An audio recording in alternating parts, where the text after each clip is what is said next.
اهلا وسهلا بكم في حلقة جديدة من كرويات كروي، ومعكم امجد. هنتكلم عن كل اخبار الكورة واحداث الساحة الرياضية والاحداث الساحرة مستديرة الان. طب هنبدأ باخبار الزمالك. يا ريت نعمل لايك سبسكرايب لو سمحت، لايك سبسكرايب. من هو كلمة سر صفقات الزمالك؟ بديل فتوح جاهز. هتاف الجمهور الذي حرك مجلس إدارة الزمالك. صفقتي إنبي تنقذ مجلس الكابتن حسين لبيب. مفاجأة جوميز لشباب الزمالك. قصة بن شرقي حتى الآن. خطة خروج بيرسيتاو. أين عقوبة انسحاب الأهلي؟ الأهلي يصدم ويحبط محمد عبد المنعم، ولكن هل تم خطف صفقة محمد علي بن رمضان؟ من هو بديل خالد بيبو في الأهلي؟ كولر يريد نجم الدوري، وخطوة تفصل هذا النجم عن نادي الأهلي. طيب أخبار الزمالك هنقول كده بسرعة. كلمة سر صفقات الزمالك بعد ما الأستاذ ممدوح عباس حس بنداء الجمهور، وهو طبعا رجل محب للنادي وزملكاوي. تدخل في حاجتين. تدخل في تجديد زيزو، هيكمل في جلسة ما تمتش. كل اللي حصل مكالمات تليفونية بين الكابتن حسين لبيب ووالد الكابتن زيزو، لكن جلسة مع أحمد زيزو هتكون الأسبوع القادم بمباركة والكابتن الأستاذ ممدوح عباس. وكمان الأستاذ ممدوح عباس هيساهم في صفقة أشرف بن شرقي زي ما الناس كلها عرفت. يبقى كده الأستاذ ممدوح عباس مساهم في الصفقتين. طب مين تاني الزمالك شغال عليه والكابتن واللاعب نفسه كلم شيكابالا؟ اللاعب نفسه اتصل بشيكابالا أكتر من مرة وطلب منه إن الزمالك يبدأ مفاوضات جدية. الزمالك عرض 20 مليون والنادي طلب 30 مليون جنيه. طبعا هو واحد من أحرف اللعيبة في مصر والجمهور كله عاوزه ولا يختلف عليه اتنين، وهو نفسه يرجع ناديه مصطفى فتحي، اللاعب مصطفى فتحي. طيب مصطفى فتحي بيضغط انه يرجع ناديه ويكمل ويبقى حتى الاعتزال، وفي فجوة في المفاوضات. والاستاذ كابتن مصطفى فتحي طلب من شيكابالا يقول للكابتن حسين لبيب انه يتفاوض مع الاستاذ سالم الشمسي في علاقات طيبة بحيث يزل العقبات، وممكن المبلغ ينزل. وهو مصطفى فتحي عارض انه يعمل تنازلات سواء في مقابله مع الزمالك مرتب ومع بيراميدز كمان في البيع. ده بالنسبة لمصطفى فتحي. بديل عواد، لو عواد ما جددش، لان في اخبار بيقول ان عواد بدأ يبدي مرونة في التجديد، لكن لسه الخبر ما اتأكدش في مرونة.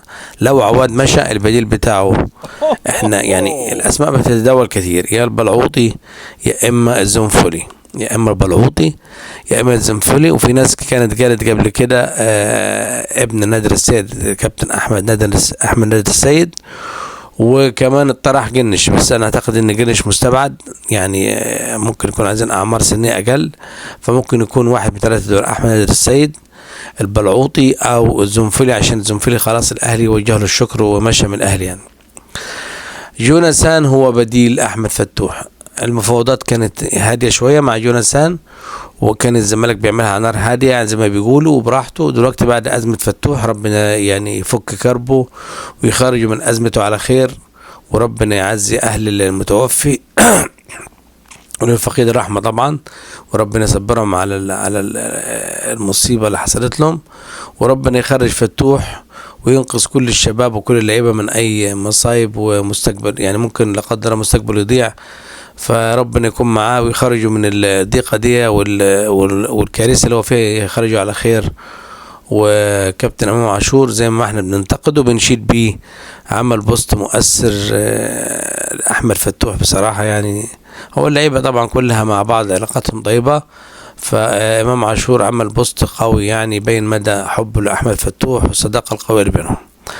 طيب هتاف الجمهور الزملكاوي قلب الموازين في نادي الزمالك. الجمهور بيقول ايه؟ يا حسين السيد، نقول له حسين لبيب زيزو ب100 لعيب.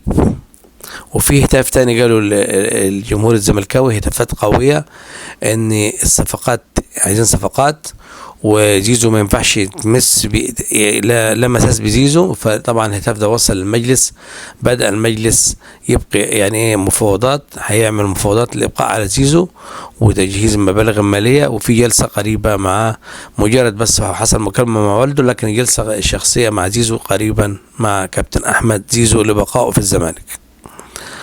صفقتي انبي تنقذ مجلس لبيب. طبعا جوزيه جوميز طلب ان زياد كمال يعني مش مقتنع بيه وكده ومش عاوزه يرجع. كابتن ايمن الشريعي قال انا ما اقدرش ارجعه وكلام من ده، احنا هنخلي الصفقه بس نحل بديل مكانه، هنحط مكانه محمد حمدي، محمد حمدي بنفس الشروط. الزمالك تقريبا الشروط بالنسبه له مش مرتاح فيها، ففي مفاوضات، لكن هو قال انا هحط محمد حمدي بنفس المبلغ المالي. وكمان الزمالك دخل في صفقه البلعوطي، فهتبقى طبعا فيها تفاصيل كتيرة واختلافات عن الوضع اللي هو فيه حاليا بالنسبة للصفقتين دول، في خاصة محمد حمدي محتاجه هو ويونسان، هما الاثنين محتاجين، لأن فتوح يعني الموضوع ممكن يكون مطول، إن شاء الله يخلص على خير. حتى لو هو يعني خلص على خير هيبقى اللعيب مش في تركيزه يعني وحالته نفسيا. مفاجأة جوميز طلب من الكابتن أبو واحد السيد والمساعد بتاعه كابتن أحمد مجدي إن يعمل تصفية للشباب اللي بيلعبوا، فاللي هو يقتنع بكم واحد يخليهم في الفريق الاول، الباقي يرجع قطاع الناشئين. هو جوميز معذور، ومش يعني انا جوميز بهاجمه كتير وبحس ان هو متوسط وعلى كده وكده، لكن هو معذور. يعني عندك فتوح غايب على طول، حتى قبل الموضوع بتاعه اصابات ومش موجود، وينج الشمال ده ازمه. لما بيلعب مكان عمر جبل بيبقى الباك اليمين ناقص، ما فيش عندك مهاجمين من فتره. الأجنحة ما فيش غير زيزو، وزيزو لو راح المنتخب ولا اتصاب ما عندكش حد، فهو معذور. هو جاب لعيبة بس يعني هو اضطر يريح اللعيبة. لو انت قلت لي طب ما يلعبش ليه معاهم الكبار، ما هو كمان ممكن يصابوا لأنه موسم متلاحم ويبقى موسم كارثي، فهو في معادلة صعبة. واللعيبة دي في ناس هتتظلم منهم، يعني انت لعبت عدد كبير وما لعبتش معاهم الكبار، فانت طالما ما لعبتش معاهم الكبار مستحيل ينجح واحد، كأنك بتلعب الفريق الشباب وحده.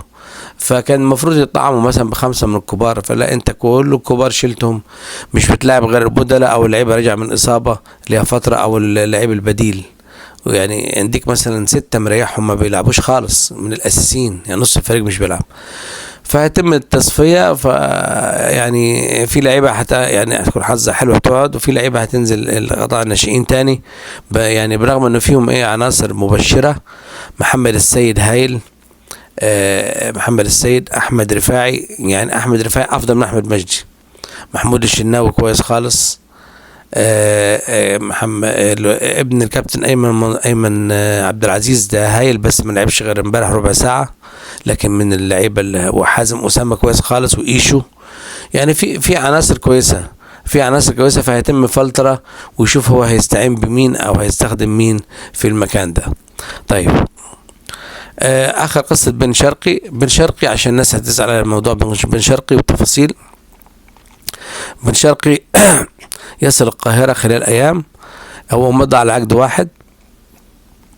موضوع بيراميدز ده مش موجود، ما فيش مفاوضات من بيراميدز أصلا عنده 5 لعيبة والمدير الفني متمسك بيهم، مش راضي يمشي حد منهم، فما عندوش مكان. فأشرف بن شرقي بيفاوض الوداد بس، لكن الزمالك هو اقترب خطوة، يعني خطوة واحدة أو قدم واحدة للزمالك بدل القدم الثانية. هو مضى عقد من 4 عقود أشرف، يعني عن طريق طبعا المراسلات، وهيجي يكمل باقي إن شاء الله. وتم الاتفاق ماديا على كل شيء، فالجمهور ما يقلقش.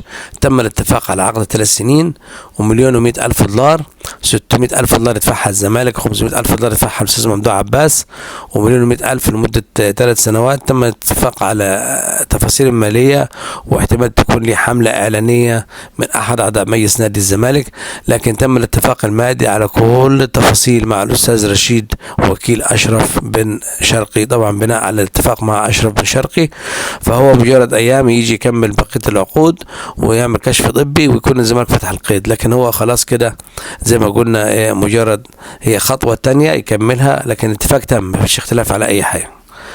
ده بالنسبة أشرف بن شرقي. نيجي للأهلي، خطة خروج تاو الاهلي بيفكر في فكره كده ان احنا نوديه نادي في جنوب افريقيا وليكن كايزر تشيفز، والاهلي يدفع له الاعاره، يعني المرتب بتاعه هناك في الاعاره، بحيث يتخلص مني، بس تبقى خسائر ماديه على الاهلي يعني طبعا، يتخلص منه، يجيب احد الافارقه اللي بيفوضها، اذا كان افريقي تونسي جزائري فلسطيني اي بلد في الناس بيفوضها، يحل محله او اي بلد او مغربي مثلا. فده اقتراح، لان تاو لا زال يعطل، هو وكيل الصفقات يعطل اي اتفاقات مع الانديه، اي عروض يعطلها، عشان هو عايز ياخد مقابل مادي كبير بحيث يبقى حر ياخد مبلغ اكبر. فدي خطه موجوده في الاهلي، لان تاو لسه انتقاله في عرقله. السؤال يعني سؤال مش بريء يعني، اين عقوبه الاهلي؟ هل يجرؤ اتحاد الكرة والجبلاية والرابطة على عقاب الاهلي؟ هنشوف يعني. في ناس كتير هتقول لا، في يعني اكتر من هيقول ايوه. هل يجرؤ انه يحرموا من البطولة العام القادم وخصم 1,000,000 جنيه والعقوبات دي؟ طبعا الموضوع لا ذكر ليه، وكلمة انسحاب خلوها اعتذار، ولما بيجي نادي تاني يعتذر او ينسحب يقول انسحاب، وعندي الاهلي يبقى اعتذار، ومش هيقدر يخصموا منه حاجة، ومش بتطبق اللوائح. فأرجوك طبق اللوائح على الكل. حاجات كتيرة ما بتطبقش على الأهلي. موضوع أزمات اللعيبة قبل كده، وكان في حاجات كده عقوبات على لعيبة الأهلي، يعني قبل كده في ماتش السوبر والخناقة الشهيرة مع الشيبي، وكان الحكم شاف كل حاجة، وحتى ما فيش انذارات ولا عقوبات ولا أي شيء، وحصل اعتداء وخناقات، وفي مواقف كتيرة زي كده. فهل يطبق العقوبة على الأهلي وعلى الجمهور مثلا لما بيعمل هتافات بعقوبات ضعيفة؟ هل يتم تنفيذ العقوبة؟ اتحاد الكورة يخشى الأهلي والإعلام بتاعه والكتائب السوشيال الإلكتروني السوشيال ميديا أقوى من اتحاد الكورة. اتحاد الكورة ليس له ظهير إعلامي، ورئيس اتحاد الكورة اعترف شخصيا ان الاهلي اقوى منه. وقبل كده احد المسؤولين قال ان احد مسؤولي النادي الاهلي بيتصل بيه تليفونيا لتغيير جدول الدوري وتغيير مواعيد جدول الدوري وكل شيء. فده اللي هنشوفه الفترة اللي جاية. انا ما اعتقدش ان هيحصل اي عقوبات للنادي الاهلي. الاهلي يحبط عبد المنعم بعد ما الدنيا كانت ماشية. الاهلي مصمم على 5 مليون، العرض وصل 4 مليون دولار. النادي ممكن يوصل 5، بس في مشكلة حاليا واقفة وممكن تتحل، كيفية دفع المبالغ. النادي عايز يدفع جزء والباقي يقسطه على فترة طويلة. الأهلي رافض، عايز المبلغ كاملا، واللاعب بيصر واللاعب بيضغط لغاية هذه اللحظة. اللاعب مصدوم في نفس الوقت بيضغط وشركة التسويق اللي جايبة العرض اتواصلت مع مسؤول النادي الأهلي بحيث ان هي تبقى وسيط وتضغط هنا وتضغط هنا. بس انا اعتقد يعني ان الصفقة هتتم، بس الاهلي بيحاول ياخد اكبر مكاسب من النادي الفرنسي. ده اللي حاصل في صفقة محمد عبد المنعم. هل تم خطف محمد علي بن رمضان؟ لا، الكلام ده ما حصلش. الصفقة موجودة والاهلي بيتفاوض معاه، ووكيل اللاعب يصل القاهرة الاسبوع القادم لانهاء المفاوضات. ممكن تنجح بنسبة كبيرة، بنسبة 90% يكون في الاهلي. والفكرة ان النادي الاخدود السعودي اتفاوض، لكن ما خدش الميزانية بتاعته. في ميزانية بتتاخد من صندوق الاستثمار السعودي، الميزانية لم تصل النادي حتى الان، ففرص ان هو يضم لعيبة او كده يعني حاليا هتبقى صعبة. لسه اللاعب موجود في خيارات الاهلي، وزي ما قلنا يقترب من الاهلي. بديل خالد بيبو 1 من 2، محمد شوقي او وليد صلاح الدين اللي كف تأمين ناحية محمد شوقي. وليد صلاح الدين عنده خبرات ومسك مدير كورة، لكن علاقات ليست طيبة او على ما يرام مع اعضاء نادي الاهلي او في ادارة الاهلي. يعني محدش عارف يعني ايه ده بيقال يعني، لكن هو شخصية حلوة ومحبوب وشخصية قيادية وكويس. محمد شوقي هو المرشح، هنشوف هل هينجح ولا لا في إدارة ملف الكرة بديل لخالد بيبو. آخر حاجة، كولر يريد الساعي، وهناك جلسة بعد تأكد بقاء الإسماعيلي في الدوري، جلسة بين كابتن الخطيب ونصر أبو الحسن، واتفاق تم ماليا على كل المبلغ المالي واللعيبة اللي تنتقل مجرد انهاء الرتوش الأخيرة. فعمر الساعي في الأهلي في خلال أيام هيتم إعلان عنه عمر الساعي. طيب دي كل أخبارنا. كان معكم أمجد كرويات كروي. لايك وسبسكرايب. كرويات كروي دايما معكم. لايك سبسكرايب. تحياتي. باي باي.